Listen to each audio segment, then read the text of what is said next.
So when we talk of stress, what does it mean? Because many times, the moment we hear the word stress, the mind goes to, we think about just the brain. But there are so many aspects of stress, so many things that can cause stress to the body. And so today we will start talking about it. It is part 1 and part 2.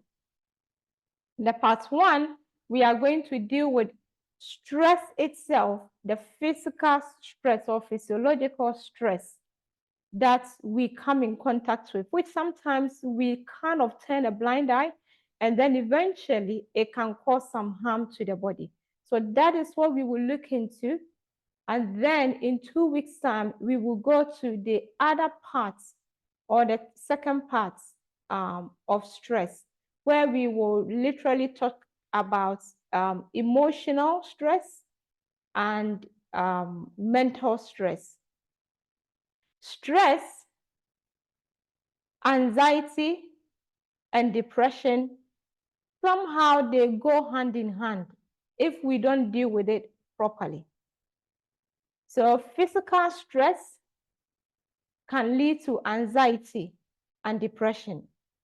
The same way mental stress, emotional stress can also lead to anxiety and depression. And as we are going along, we will understand how it works.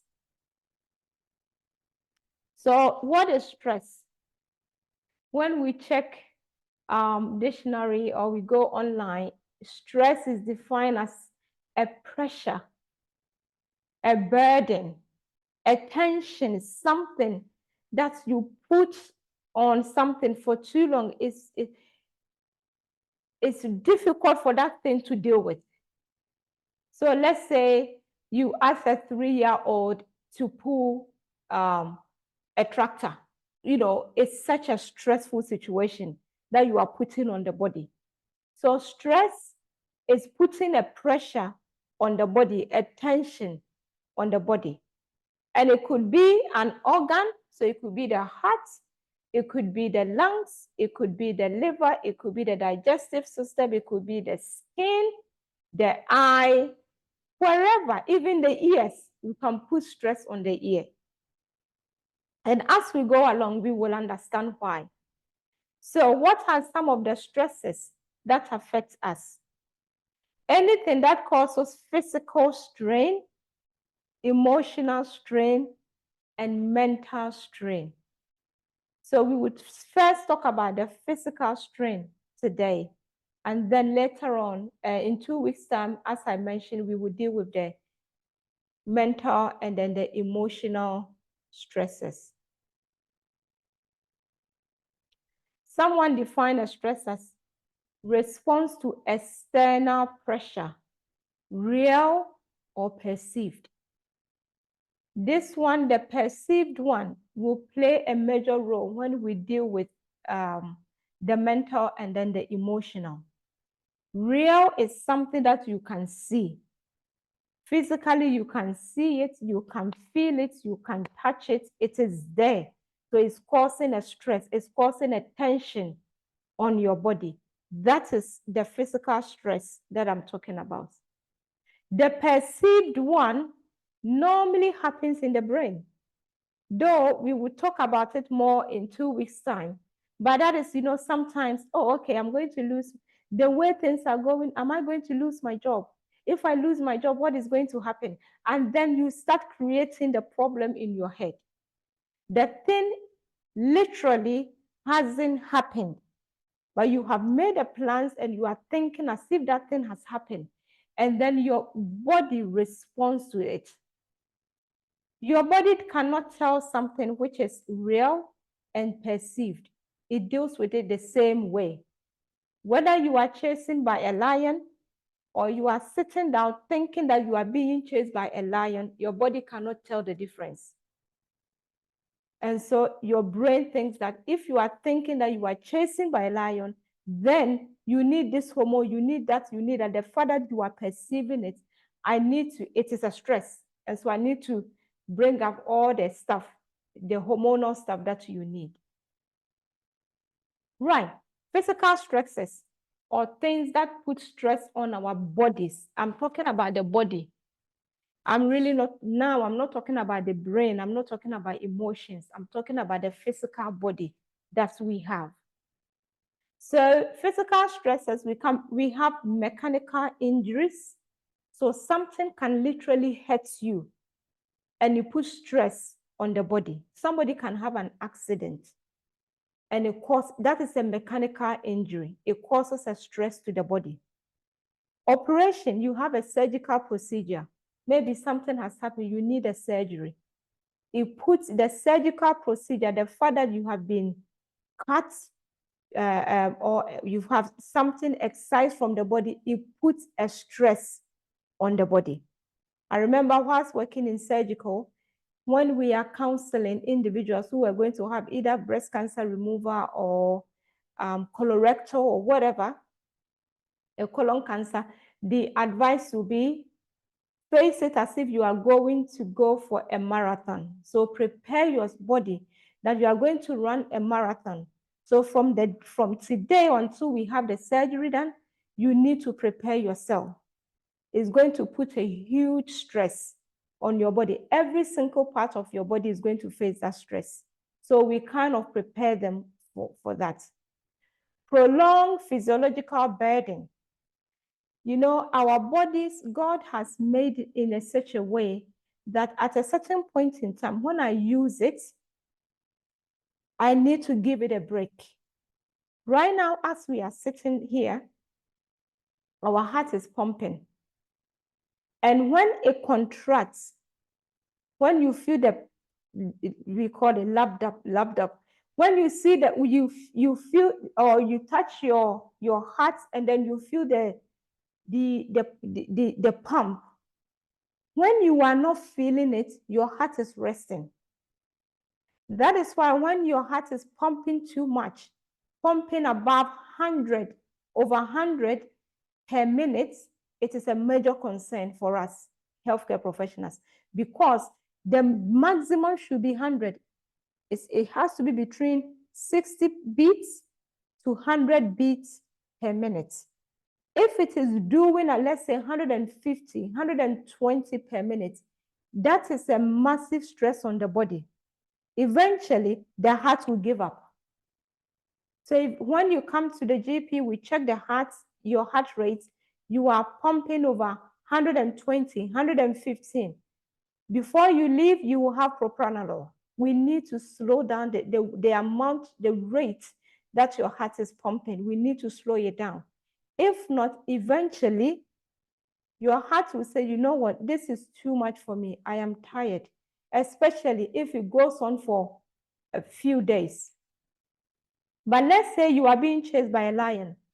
You need your heart to pump about 80 times a minute, about 200 times a minute to get enough blood as quickly as possible to the legs, to the arms, so that you can run as fast as you could. And then once you're able to run away from the lion, you take a rest, the heart will reverse back to its normal rate of pumping. And so that is how our body has to deal when we put stress on it, facing a situation. Another one could be infections and toxins. When we are faced with too many infections, prolonged infection in the body, it puts stress on the body. And I mean toxins as well. So we will see where we can find these things in our lives and then eliminate them so that we don't put unnecessary stress on our body. Some of the things that can cause this, put unnecessary stress, one of them is lack of supplies. Our body needs oxygen, it needs water, it needs nutrition, it needs rest, it needs sleep, it needs sunlight. So it needs air. So if we are not giving this to the body, it puts the body under a tremendous stress, especially if you've done it for a long period of time. Stress, as I mentioned, the physiological stress on its own is not a bad thing. Acute one, let's assume you are going to give a speech. Like today, as I'm going to give a presentation, and I'm just fiddling out, and then the message came, I cannot hear you. It puts a little bit of stress on you, but the moment the thing is working, the stress disappears, and then you are fine, you can carry on. Intermittent fasting, when you fast, it puts a little bit of stress on the body, but this is for a short period of time. Most of the intermittent fasting, we call it 8/16, whereby you fast for 16 hours, you eat within 8 hours. It puts a stress on the body because you are lacking some nutrients within the past 16 hours, but it's not going to be there forever. And so once you start eating, the stress, it will reverse, and then you will be fine.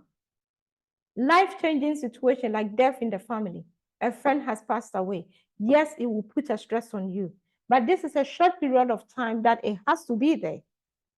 Once you share the tears for a few days and probably few weeks, we need to come to the reality, and then life must carry on. Presentation at work, running a sprint, all of this. Then we can have chronic stress. Chronic stress, one of them, drive to work. So any day you are driving to work, the cars are beeping and you are late on the roads, it puts some stress on you. So if you are not able to deal with it and calm yourself down, eventually become like a chronic stress. Poor diet. If all the time the food I'm eating, it doesn't have enough nutrition, it puts a stress on the body because the body doesn't have what it needs to even digest the food that I have just eaten. We will talk a little bit more about it. Sleep habits. You sleep very late. Today you sleep at 12 midnight, the next day 6 p.m., the next day 2 a.m. It puts a stress on the body. Marital conflicts, issues in the marriage, if it's not resolved, fighting here and there again. Negative friends, you have somebody who is so negative. We call something referral pain. So the effects, the negativity of that person, they can refer it to you. So you realize that when you are around this person, you are not of your normal self. We will talk more somewhere next week. And then work stress as well. So these can become chronic. And then we have the acute one, which when the stressor is removed, you get better. You feel your normal selves. Stress homeostasis is very, very important. When I'm stressed at a particular point in time, I should be able to come back to my normal self. But constant stress, that will lead to chronic stress, which will have some major impacts on the body. Let's take bodybuilders, for instance. They put so much stress on their body so that they can develop muscles, big muscles. They are making their muscles to be bigger. They are not having new muscles. And so the muscles get bigger, and in turn, it has a massive effect on the liver. They can also suffer severe acne. I've seen them, a lot of them in the GP. They will come in, I've got acne on my face, I've gone to the gym, I'm exercising, I'm eating right, but I have this acne on my face. They are putting so much stress on the body that the liver is not able to cope. The liver is using so much of their nutrients to build up the muscles that they want to have. Hair loss, altered mood. Many of the bodybuilders, they are on antidepressants and anti-anxiety medications. So you see them quiet, they want their bodies to look, I don't know why, for me, it looks like disfigurement to me. But as they are doing it, they are putting so much stress on the body, and then it comes with a whole lot of issues. Last week, I think online, I came across somebody who, bodybuilder, went for marathon, collapsed and died. Normally, they get heart attacks frequently. And many of them, they die of heart attacks. Why? Because they have put so much strain on their hearts when they are pumping, they are lifting. I'm not saying exercise is bad, but it has to be done moderately. Then comes the toxins. Today, we are exposed with a whole lot of toxins. If we look at these products, please check the labels. Check the labels, because these, once you put on the skin, they are able to be absorbed, get into the bloodstream, get into the body, and then it becomes the job of your liver and your kidneys to clear it. And so imagine daily I'm putting this on, and I'm putting this stress on the liver to cleanse this. Plus the food I've eaten, it needs to cleanse it as well. And some of these synthetic stuff, the liver doesn't even know how to break it down to clear it from the system. A majority of them, they are also carcinogenic. They can cause cancers in the body. So these are some of the things that we need to keep an eye on. Apart from this, cleaning materials, many of the cleaning materials also are carcinogenic that we need to be aware of. There are so many videos on YouTube that you can look into about using natural stuff, something like bicarbonate to clean the house, or vinegar, white vinegar to clean the house. Personally, I use white vinegar a lot to clean the bathroom. I don't use any chemical at all. Another stress, which is very common, physiological stress, common, acid reflux. So many of us, we eat and then we have heartburns or acid reflux. What is happening is that you have this image. If you take a look, we have this sphincter over here. After food, this sphincter needs to shut, and then the acid needs to stay in the stomach. But sometimes what happens is that we have eaten too much, so the sphincter cannot shut. It's a muscle. So when there's too much pressure inside the stomach, the sphincter opens, and then the acid comes back up into the esophagus. Then you feel it like a burning sensation. That is number one. Another one could be that you don't have enough, you are not producing enough acid to digest the food. And so you are producing a lot of fluid, and then it backs up into the esophagus, causing some heartburn or reflux.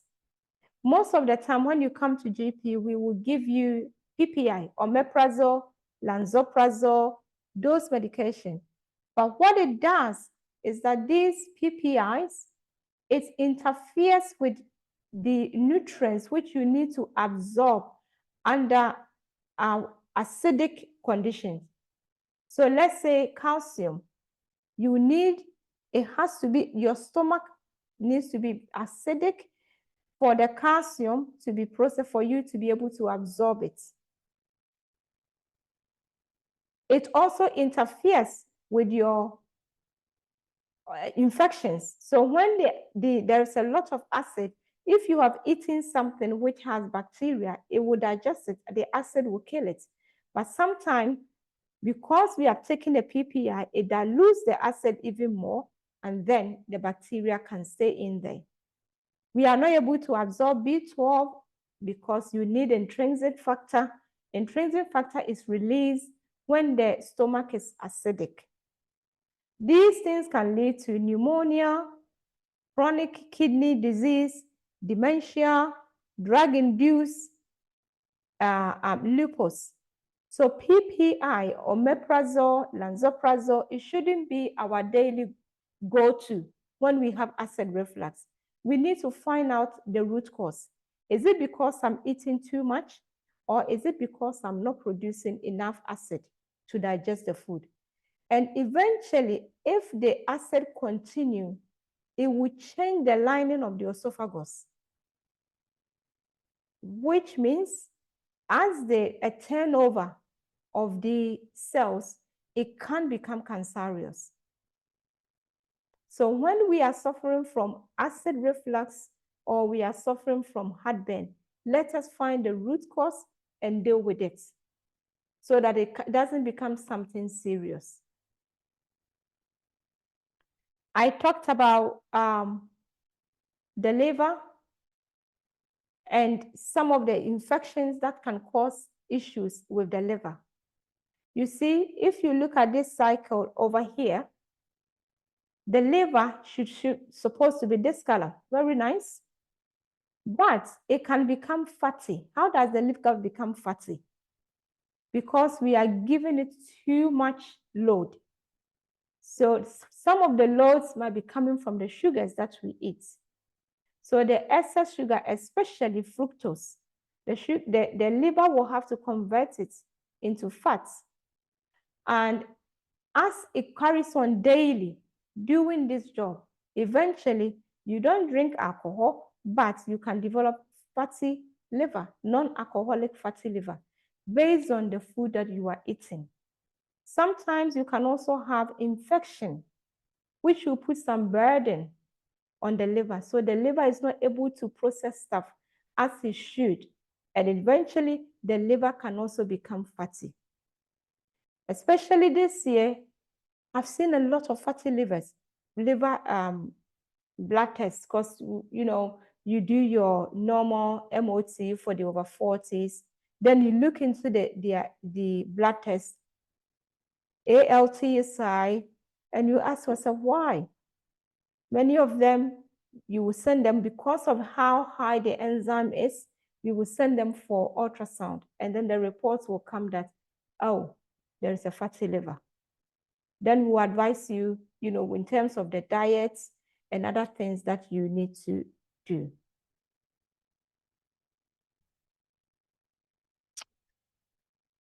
Another issue that can cause a massive stress on the parts or the organs is our digestive system.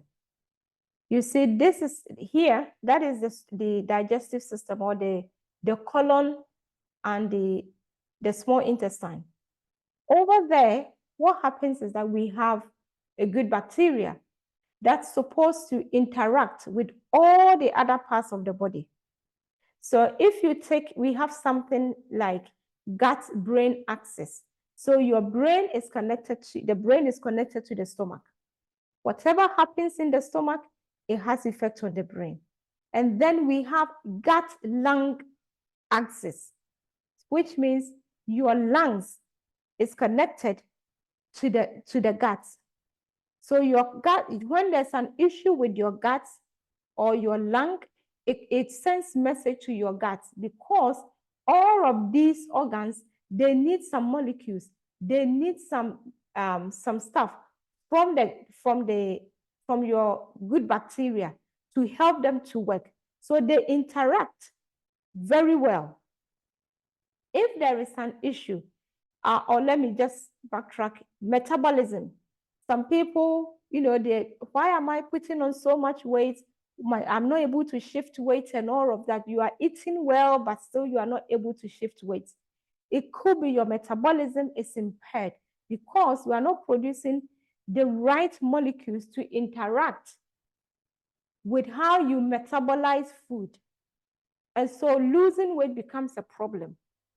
Some people develop type 2 diabetes because they are not having enough interaction with the interaction they are having between their gut and their metabolism is not what it's supposed to be.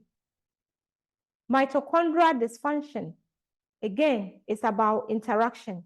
And then when these things are not done properly, eventually it can lead to cancer. So every single one of the parts of the body, whether it is the brain, whether it is the lung, whether it is the skin, or it is the the metabolic system, our thyroid, the mitochondria, and all of that, it can lead to cancer if there's so much stress on the microbiome. How do we have, the microbiome? What stresses can affect our microbiome or our digestive system? If you look into this sign, the blue side, as you can see on the screen, these are the stuff that can put pressure on the digestive system. When it does, the red side is the effect of it. So let's see, dietary habits. When I'm eating a lot of junks, or I eat whenever I feel like I want to eat, or, the spaces between my diet is very short. After every 3 hours I'm eating, I'm not allowing the body to recuperate after food. That will have a major effect on the digestive system. Or hygiene, personal hygiene. Thank God these days we got good water. We have been told wash your hands and all of that. Good personal hygiene. If we are not that hygienic, it can have effects on our guts. Smoking. If we don't have enough vitamin D, because every single cell in our body needs vitamin D for them to be able to work as they should. So if I don't have enough vitamin D, that can affect my digestive system or the microbiome, because the interaction between them and my cells is not going to work as they should. Medication. It might be you are taking certain medication. Recently, aspirin, there's a massive caution for those who take aspirin or ibuprofen or naproxen daily. Why? Because it can irritate the digestive system and then even cause death to the microbiome in the colon. Appendectomy. Let's assume you have appendicitis or whatever. They remove your appendix. Many times we thought that, oh, appendix, it's just a residue of the colon. They've got nothing to do. Let's chop it off. I remember working in general surgery. There was this lady who came with abdominal issue. We couldn't find anything. Ultrasound is not showing anything. And so we needed to go in to check if we will find something. So the consultant that I was working with, she said, okay, we are going to take you to the theater, and then we are going to do laparoscopy just to check what is there, and then we'll see what comes out. And then it was myself, the registrar, and 2 registrars going to perform the surgery. And then he said to the registrar, after we have finished talking to the patient, he said to the registrar, when you go in, if the appendix is there, just chop it, take the appendix off. So the registrar said, what about if it's not inflamed? He said, just take the appendix off. And me being me, afterwards I asked the registrar, why do we have to chop the appendix off? If it is healthy, why do we have to take it off? And he said, well, as for this, mention the name of the consultant, that's how, take the appendix off. For him, it's there, it's not doing anything, and so just take it off. But now, what we are learning today, if I've taken my appendix off or I suffer from appendicitis, it has a major effect on my microbiome. And again, genetic susceptibility can also come in, or microbiome imbalance, because the microbiome, they feed on the fiber that we give them. So when I eat the apple, the inside of the apple is for me. The outside of the apple is for the microbiome. So let's assume because of the chewing unpleasant to me, I decided, okay, let me peel the apple and just eat the inside. You are not feeding the microbiome, you are starving them. So what do you expect them to do for you? They can't work. Some few days ago, I decided to go on salad diet. I don't like chewing salads. And afterwards, knowing what I know, I knew I have to eat. So I chopped in a tiny, tiny bits, and still they were stuck in my tooth. So I just trying to pull, and eventually I asked my husband, the animals in the bush, do they have to remove, after they chew the grass and everything, do they have to remove all those stuff from their teeth? I don't know, because I've never seen a deer removing all of those. That I don't know. It's uncomfortable, but it is the nutrient that actually feed the good bacteria so that they can produce the molecules that we need to take care of us. If they are not producing those molecules, it gives some stress to the entire body. In fact, we have more bacteria on our skin and in our guts, in our mouth, in the nose. For the ladies down below, we have more of more bacteria than our normal cells. And the amount of genetic material that they hold, they have more genetic, about 150 times genetic material than us. So the microbiome, or the bacteria, the good bacteria, they really does a tremendous job for us, keeping us healthy, regulating our immune system, interacting with our brain, producing some chemicals for our brain to function well. So if we look after it, it will look after us. If we decide not to look after them, oh boy, they can be very, very nasty.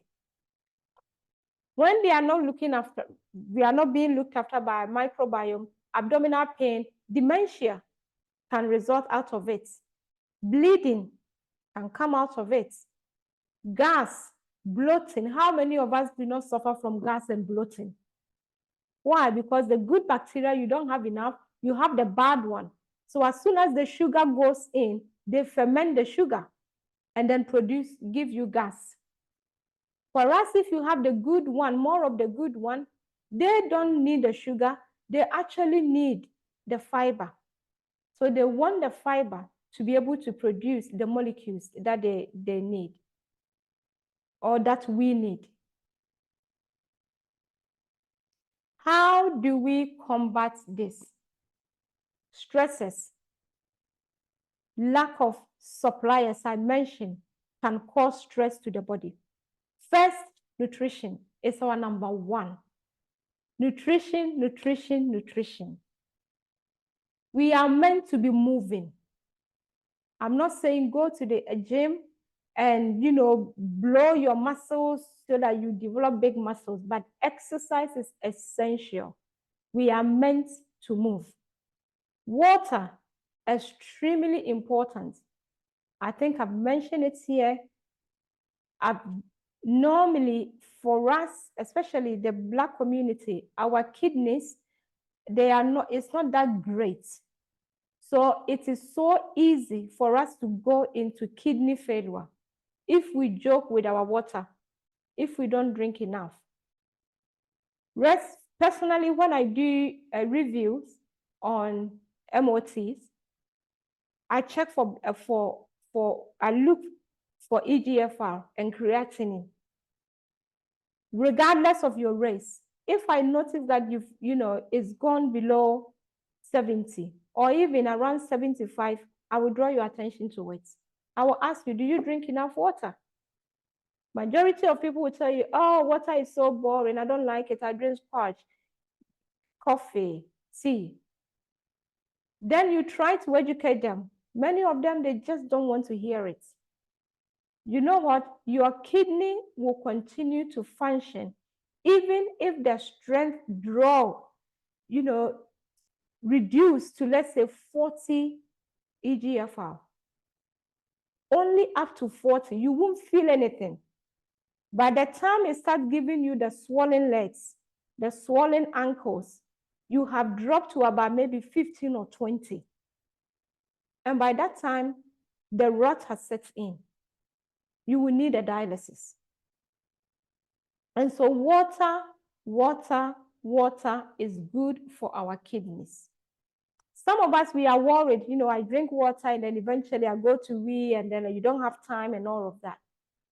What you can do is that once you are drinking your water, just take a grain of Celtic salt, put it under your tongue, drink your water. What happens is that the Celtic salt allows you to absorb the water into the cells. Some of us, we drink the water, but we don't absorb it. That is another issue. So how do we absorb water? In science, we say water follows where salt goes. So where you have enough salt, water will follow. So as long as you have enough salt, and I'm not talking about the table salt, I'm talking about good salt. Celtic salt, that is good. Salt doesn't need to be white because it is the minerals that actually make salt salt. When you taste it, it tastes good.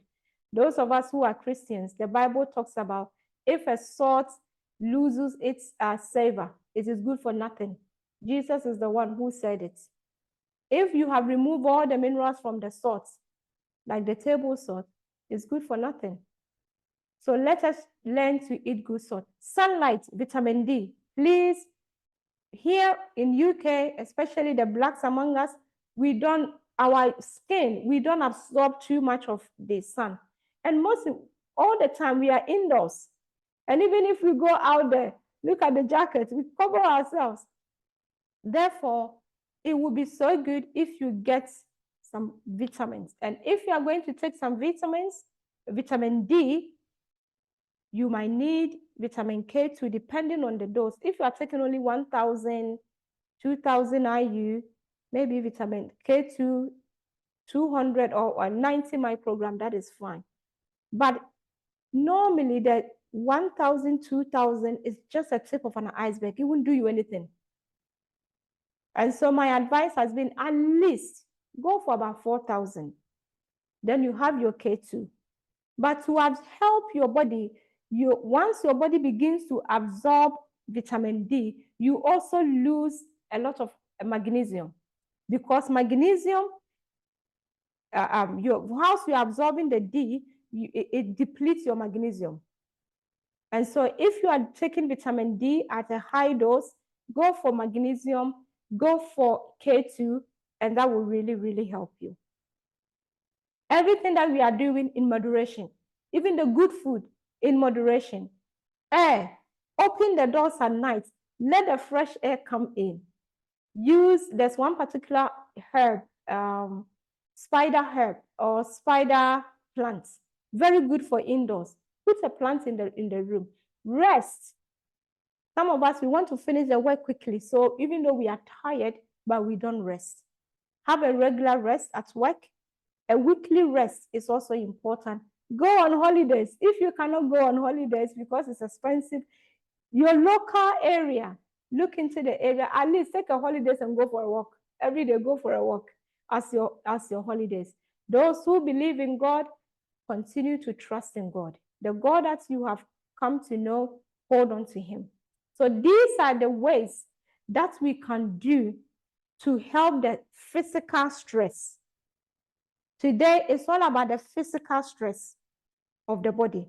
Nutrition, exercise, water, sunlight, temperance, which is doing things in moderation, air, rest, and then trust in divine power. Nutrition, we are so good with the macronutrition, the big ones, carbohydrates, protein, fats, because it tastes nice in the mouth. But the vitamins and minerals, those are the ones that actually help us to even cope with the carbohydrates and the rest. They act as coenzymes and enzymes for our body. So we need them. Unfortunately, these days, the way the food supply is and the way that they are being produced and grown, we don't get enough of minerals and vitamins. So it becomes necessary that we need to supplement our food. Why is it all this important? If the body is not getting what it needs, or there is so much pressure, whether it's pressure from excessive exercise, pressure from excessive digestion because we are eating frequently, it causes inflammation in the body. The cells are like, you know what, this stimuli is too much, I am tired. It's like somebody sending you every minute you go there, can you go and do this? Can you go and do this? Eventually they get tired. So prolonged stimuli, it causes damage to the cells. Low oxygen, it causes damage to the cell. Nutritional deficiency, it causes damage. When there is a damage, the cell tries to repair. That's how God has made it, that our cells should be able to repair themselves. But it repairs with nutrition. It repairs with vitamins, minerals. It repairs by giving it a break. If for some reason it's not able to repair itself, then a message was sent to say commit suicide. Then the cell has to commit suicide. They talk, and then that cell will die. A major issue comes whereby that particular cell has lost its ability to commit suicide. And it has another way of dividing itself, replicates. So it's not committing suicide, it is a faulty cell, it's not able to function well, and then it just replicates. When that happens, we say you got cancer. So it is very, very crucial for us to take care of our physical body. Anything that causes physical stress to the body, we need to be very, very mindful of. As prolonged inflammation goes on, it makes us to age quickly. All the red dots are some of the things that make someone to age quicker. Inflammation, number one of them. And eventually, that inflammation will bring a whole lot of diseases, and that will prolong your life before you die. But somebody who has less inflammation, they don't suffer a longer period. They will be healthy for a longer period, and within a short period of time, they will be sick, and then they'll die. Because whether we like it or not, I will not be here in the next 100 years, though I plan to live 120. But in the next 100 years, I will not be here. But I don't want to be sick for a longer period of time, which means then I have to give my body good nutrition. And once I'm giving good nutrition, that will help my body to regenerate, to repair itself until the day that God has ordained for me comes, and then I go and sleep. If you are suffering from any of the conditions that I mentioned, you can give me a call. We offer consultation. I offer clinical tests. We have different laboratories that we can do. We can send tests to.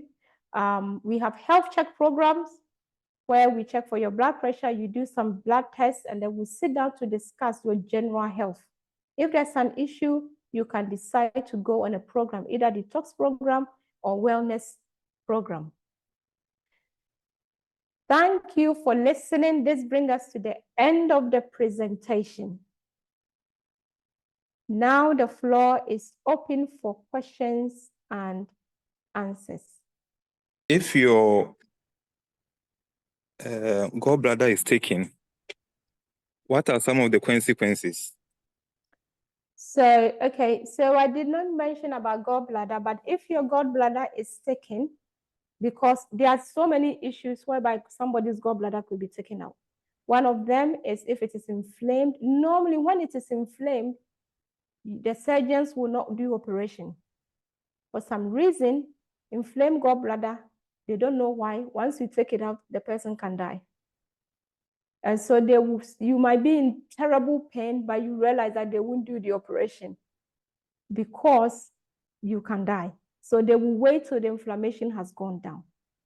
Normally, it could be that you have stones or you have infection that can cause an issue. And so the fact that they think gallbladder is just a sac, so let's just take it out, they will take it out. Now, gallbladder is a sac that holds your gall. Gall is used to emulsify or digest fatty stuff. After you've eaten, it digests the fats. If the gallbladder is taken out, I will continue every day. I'm not holding, I'm not storing the fats, but actually it flows through me. Right from the duodenum, it goes through the intestine, whether I've been eating or I'm not eating. It just produces and it carries on. Gall is it's kind of like bicarbonate, let's put it out, but it can burn. It can cause a diarrhea, it causes irritation, and it affects your microbiome. So individuals who have had their gallbladders removed, normally they have issues with their digestive system. And eventually the last one, it can also lead to cancer, because that thing, the bowel, as it carries on, irritating the stomach lining, the colon, or let's say the intestine, irritating them, it can eventually lead to that. So if you have a gallstone, there are certain things that you can do that you can help it.